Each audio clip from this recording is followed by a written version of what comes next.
नमस्कार, स्वागत है आपका। ये शुरुआत करते हैं एपीएन प्राइम टाइम सुपरफास्ट की। वाराणसी में नोटबंदी के मुद्दे पर विपक्ष के आरोपों का प्रधानमंत्री मोदी ने करारा जवाब दिया है। पीएम मोदी ने कहा कि जिस तरह पाकिस्तान भारत में आतंक की घुसपैठ कराकर माहौल खराब करने की कोशिश करता रहा है, ठीक वैसे ही विपक्षी दल संसद में हंगामे के जरिए कालेधन वालों की मदद करने में लगे हैं। पाकिस्तान घुसपैठियों को हिंदुस्तान में भेजना हो तो क्या करता है? वो सीमा पर फायरिंग शुरू कर देता है, तो फिर हमारी फौज भी बिजी हो जाती है उसके साथ, तो इधर उधर चलती रहती है आमने सामने और लपक करके वो घुस जाते हैं।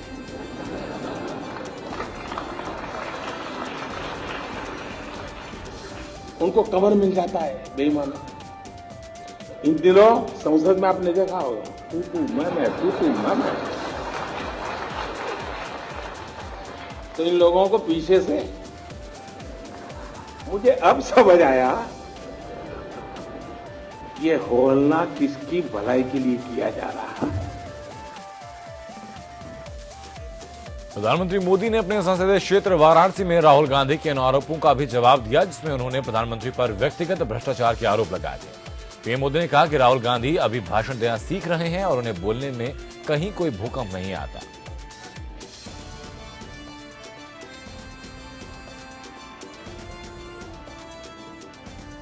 उनके एक युवा नेता हैं, अभी भाषण सीख रहे हैं। 2009 में पता ही नहीं चलता था कि भाई इस पैकेट के अंदर क्या है, पता ही नहीं चलता था। अब पता चल रहा है कि भाई ये है, ये नहीं। न बोलते तो बड़ा भूकंप आ जाता था और देश को इतना बड़ा भूकंप झेलना पड़ता, ये देश 10 साल तक उभर नहीं सकता था। लेकिन अच्छा हुआ कि बोलना शुरू हो गया तो पता चल रहा है भूकंप की संभावना बची नहीं। काशी की जमीन से पीएम मोदी ने कैशलेस की बात की तो काले धन और भ्रष्टाचार के खिलाफ लड़ाई में विपक्ष के अड़ंगे पर भी हमला बोला। पूर्व प्रधानमंत्री मनमोहन सिंह पर निशाना साधते हुए पीएम मोदी ने कहा कि अगर उन्हें सारी अर्थव्यवस्था की जानकारी है तो उनके शासनकाल में विकास की जगह भ्रष्टाचार कैसे हुआ। लोगों को लगता है कि मनमोहन सिंह जी वित्त मंत्री थे, फाइनेंस हमारे देश के प्रधानमंत्री थे, लेकिन बहुत कम लोगों को मालूम है कि 1970-72 से वो देश की अर्थव्यवस्था की कोर टीम में हमेशा रहे और इतने साफ कुशलता देखो, कोई दाग उन पर नहीं लगता है। बहराइच रैली में कांग्रेस उपाध्यक्ष राहुल गांधी ने प्रधानमंत्री मोदी को जवाब दिया। राहुल गांधी ने हमला बोलते हुए कहा कि पीएम मोदी ने अपने भाषण में सब कुछ बोला सिवाय अपने ऊपर लगे आरोपों की सफाई के। उन्होंने कहा कि यह सवाल उनका नहीं है बल्कि देश की जनता का है। प्रधानमंत्री से जवाब वो मांग रहे हैं।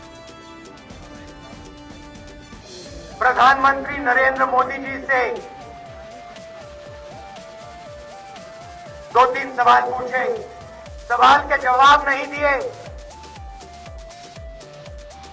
मगर जो सवाल पूछ रहा था उसका मजाक उड़ाया।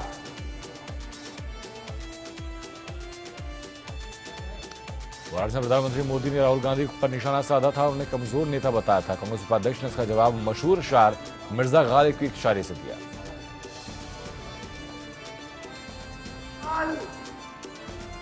हिंदुस्तान के युवा ने, हिंदुस्तान के गरीब लोगों ने आपसे पूछे हैं। ऐसे ही एक समय गालिब जी का मजाक उड़ाया गया था। उनके शब्दों से मैं जवाब देना चाहता हूं। हर एक बात पे कहते हो कि तू क्या है, हर एक बात पे कहते हो कि तू क्या है। तुम ही कहो कि ये अंदाजे गुफ्तगू क्या है। नोटबंदी के फैसले को लेकर पीएम पर मौका मिलते ही विपक्ष के नेता निशाना साधने में जुटते जा रहे हैं। आज आरजेडी सुप्रीमो लालू प्रसाद यादव ने भी मोदी और उनकी सरकार पर जमकर निशाना साधा।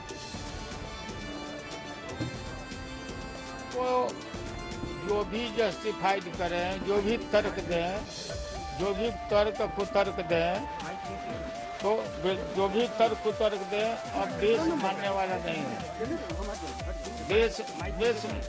देश मानने वाला नहीं है। टोटल फ्लॉप कर गए, नोटबंदी पर टोटल फ्लॉप कर गए हैं। और इनको अब गोवा में जो भाषण किए थे वो भाषण को एक एक बात को रट लो और उसके लिए विधानसभा चुनाव से पहले सीएम अखिलेश सूबे की जनता को एक के बाद एक सौगात दे रहे हैं। आज लखनऊ में सीएम ने एक और सौगात देते हुए वरुणा नदी के किनारे पार्क का उद्घाटन किया। इसके साथ ही आज अखिलेश यादव ने एक और दांव खेला है, जिसके तहत 17 अति पिछड़ी जातियों को दलित कोटे में शामिल करने का प्रस्ताव कैबिनेट से पास कर दिया गया और उसे केंद्र के पास भेज दिया गया है। कैबिनेट की मीटिंग थी। उस मीटिंग में जो 17 उपजातियां हैं, जो उपेक्षित जातियां हैं, जिनकी बहुत लंबे समय से ये मांग चल रही थी कि उनको दलित वर्ग में शामिल करने का काम हो, आज कैबिनेट की मीटिंग में उनको शामिल करने का काम हो गया है। अखिलेश सरकार के इस फैसले से सबसे ज्यादा बेचैनी बीएसपी के खेमे में है। मायावती ने अखिलेश के इस फैसले को धोखा बताया है। राजनीतिक दलों के बारे में अगर ऐसी सूची बनाई जाए तो सबसे ज्यादा झूठ कौन बोलता है?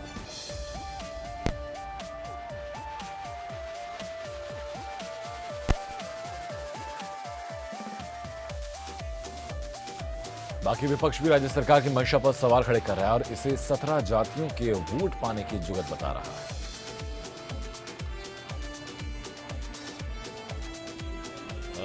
शेड्यूल कास्ट, शेड्यूल ट्राइब और ओबीसी का कार्ड खेलने के लिए ये एक खेल बनाया गया, खेला गया है अखिलेश यादव के द्वारा। हर सरकार जो सत्ता में होती है वो इस तरह की बातें करती ही है। ये चुनाव का मामला होता है और किस तरह से जनता को एक तरह का लॉलीपॉप दिया जाए वो दिया ही जाता है, चाहे बीजेपी सत्ता में हो, चाहे बसपा सत्ता में हो, चाहे समाजवादी पार्टी सत्ता। बॉम्बे हाईकोर्ट ने उद्योगपति विजय माल्या के लग्जरी विमान की नीलामी न होने पर नाराजगी जताई है। कोर्ट ने सेवा कर विभाग को नीलामी मूल्य का दोबारा आकलन करने के निर्देश दिए हैं। कोर्ट ने कहा कि मूल्य तय करने से पहले दस्तावेजों को कोर्ट में पेश किया जाए, उसके बाद नीलामी के लिए विभाग को समय दिया जाए। कोर्ट में बहस के दौरान सेवा कर विभाग की ओर से सफाई दी गई थी कि नीलामी को लेकर जो निविदा मिली है वो आरक्षित कीमत से काफी कम है और इसी वजह से नीलामी प्रक्रिया पूरी नहीं हो पाई है। बॉम्बे हाईकोर्ट ने नागपुर शहर के 6 मामलों में से 21 मामलों को खारिज कर तड़ीपार के आदेशों को रद्द कर दिया है। हाईकोर्ट का मानना है कि इन मामलों में बिना सोचे समझे पैसा दिया गया। हाईकोर्ट के मुताबिक ज्यादातर मामलों में न केवल अधिकार क्षेत्र के बाहर तड़ीपार किया गया बल्कि बिना किसी वजह के दूसरे जिलों में भेजा गया।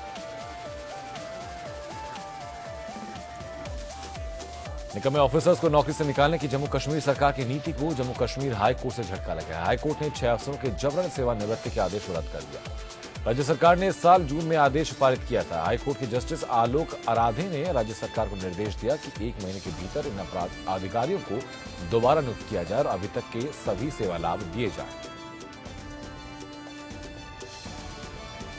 पूर्व वायुसेना अध्यक्ष एसपी त्यागी सीबीआई की विशेष अदालत में जमानत की अर्जी दाखिल कर चुके हैं। एसपी त्यागी ने अर्जी में कहा कि न्यायिक प्रक्रिया में उनके सहयोग न करने की कोई आशंका नहीं।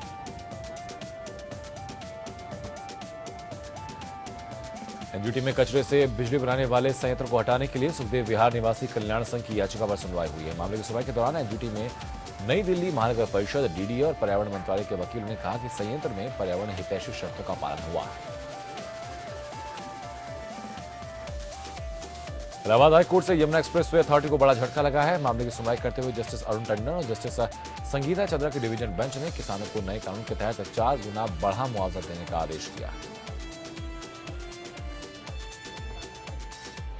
राष्ट्रीय हरित क्रांति प्राधिकरण यानी एनजीटी ने गुरुवार को कूड़ा न जलाने और धूल न फैलाने के आदेशों का उल्लंघन करने और जुर्माना न भरने वाले 1400 लोगों को नोटिस जारी किया है। शीनाबोरा हत्याकांड मामले में आरोपी इंद्राणी मुखर्जी को अपने पिता के अंतिम संस्कार में शामिल होने की अनुमति मिल गई है। सीबीआई कोर्ट ने इंद्राणी की अंतरिम जमानत याचिका खारिज करते हुए उन्हें पुलिस की मौजूदगी में मुंबई में उनके पिता का अंतिम संस्कार करने की अनुमति दी है।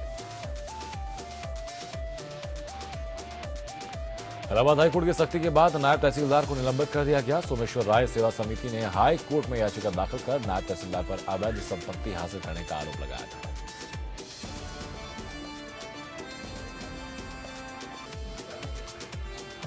राजभवन और सरकार के बीच तकरार कायम है। राजभवन ने सरकार को 2 निजी विश्वविद्यालयों समेत 3 विधेयकों को लौटा दिया। विधेयकों का भविष्य अगली विधानसभा तय करेगी। सीएम हरीश रावत टिहरी के गंगी गांव जाएंगे। सीएम के आगमन के साथ ही खतलिंग ग्लेशियर पर बसे गंगी गांव के तकरीबन 600 ग्रामीणों के लिए कई मायनों में ऐतिहासिक पल होगा।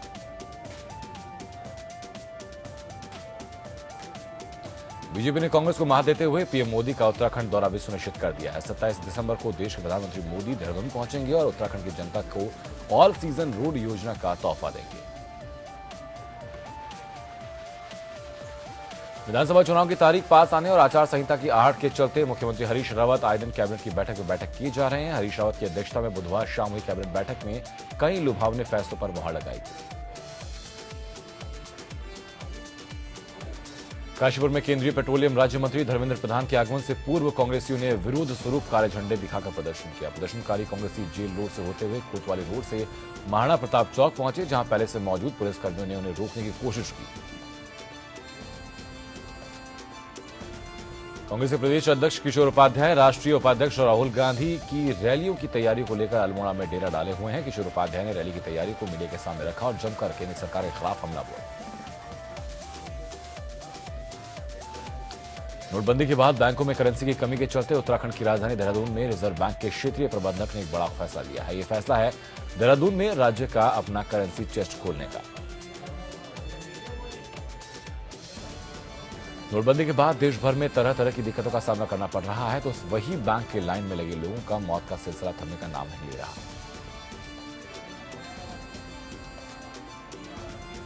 उत्तराखंड जैविक उत्पाद परिषद के अध्यक्ष सुंदर लाल मुयाल पौड़े दौरे पर हैं, जहां वो काश्तकारों को जैविक खेती से जागरूक किया और इसके लिए बाकायदा एक कार्यक्रम तक संचालित किया जा रहा है।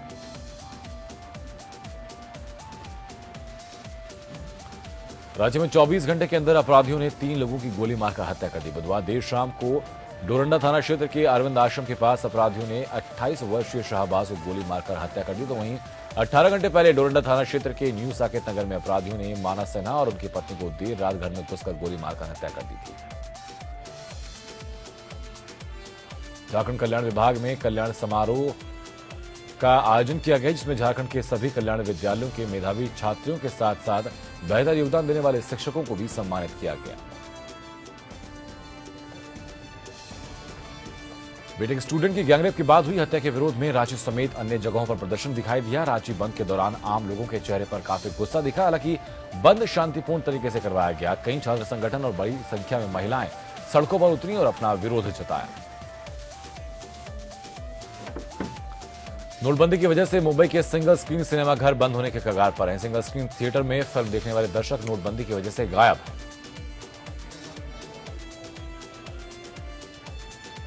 अब तक शिवसेना और बीजेपी के बीच जुबानी जंग ही सामने आ रही थी, लेकिन गुरुवार को उसकी तस्वीर भी देखने को मिल गई।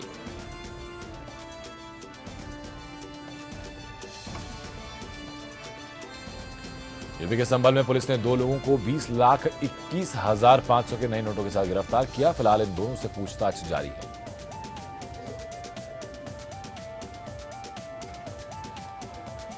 कासगंज में 44वें दिन भी एसबीआई की अशोकनगर शाखा में रुपए खत्म हो गए। इस बात से नाराज लोगों ने हाईवे पर जाम लगाया।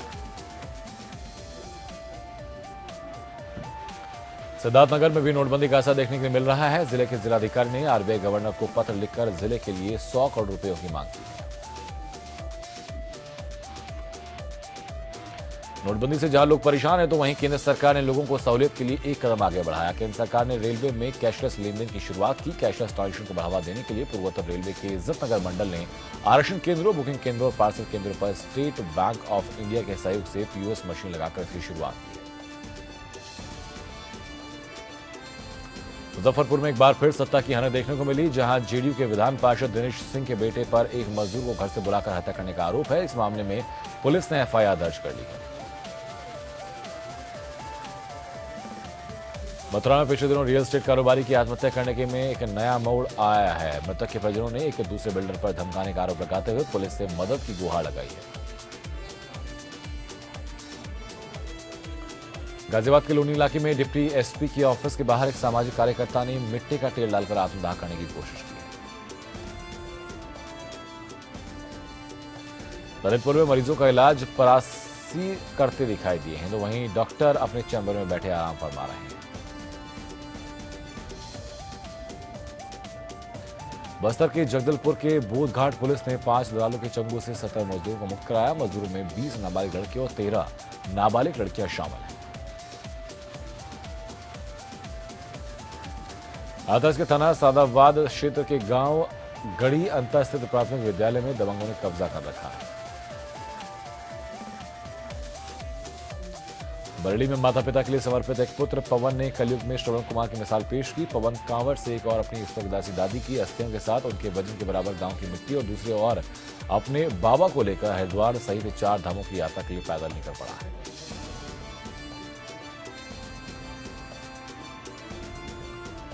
सीएम अखिलेश यादव ने यूपी विधानसभा स्थित चौधरी चरण सिंह की मूर्ति के पास समाजवादी पूर्वांचल एक्सप्रेसवे योजना का 4:30 बजे शिलान्यास किया। इस बार यूपी चुनाव में पहली बार इलेक्ट्रॉनिक ट्रांसमिशन के जरिए ई पोस्टल बैलेट का इस्तेमाल होगा। पटेल नवनिर्माण सेना के राष्ट्रीय अध्यक्ष हार्दिक पटेल लखनऊ में आयोजित किसान महापंचायत में केंद्र सरकार पर जमकर बरसे। कानपुर के किसान आंदोलन को जिला प्रशासन से समझौता वार्ता के बाद वापस ले लिया गया। घाटमपुर पावर प्लांट के लिए अधिग्रहित की गई जमीन के 4 गुना मुआवजे की मांग को लेकर भारतीय किसान यूनियन की अगुवाई में यहां पिछले 1 महीने से किसान धरने पर थे। गाजीपुर में आचार संहिता लागू होने से पहले मुख्यमंत्री अखिलेश और मुलायम सिंह का पोस्टर फूंका गया।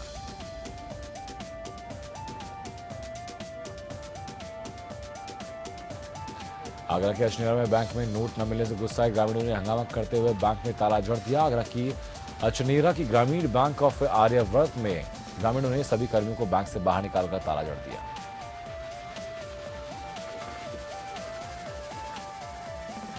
शाहजहांपुर की कचहरी में उस वक्त अफरा तफरी मच गई जब कचहरी में मुकदमे की तारीख पर आए 2 पक्ष आपस में भिड़ गए। सरकार लाख दावा करे लेकिन लोगों को निःशुल्क स्वास्थ्य सुविधा और जांच देने का, लेकिन जमीनी हकीकत इससे बिल्कुल अलग नजर आती है। हालिया वाकया आजमगढ़ में नजर आया। जालौन में बस में चढ़ते वक्त आईटीआई की छात्रा गिर गई जिससे वो गंभीर रूप से घायल हो गई। इस घटना को जब उसके साथ आ रहे छात्रों ने देखा तो आकर्षित होकर छात्रों ने बस में तोड़फोड़ कर दी। गाजियाबाद के लोनी इलाके में दिन दहाड़े एक व्यक्ति ने खुद पर केरोसिन डालकर आत्महत्या का प्रयास किया। हालांकि पुलिस ने वक्त रहते आत्महत्या का प्रयास कर रहे बदर अली को बचा लिया। कानपुर में एक सनसनीखेज वारदात सामने आई जिसमें एक नाबालिग लड़की को इलाहाबाद से अगवा कर कानपुर लाकर उसके साथ सामूहिक दुष्कर्म किया गया। शामली में कड़ाके की ठंड ने अपनी दस्तक दे दी है। देर रात कड़ाके की ठंड की वजह से शामली के एलएम रेलवे स्टेशन के पास एक अज्ञात युवक की मौत हो गई।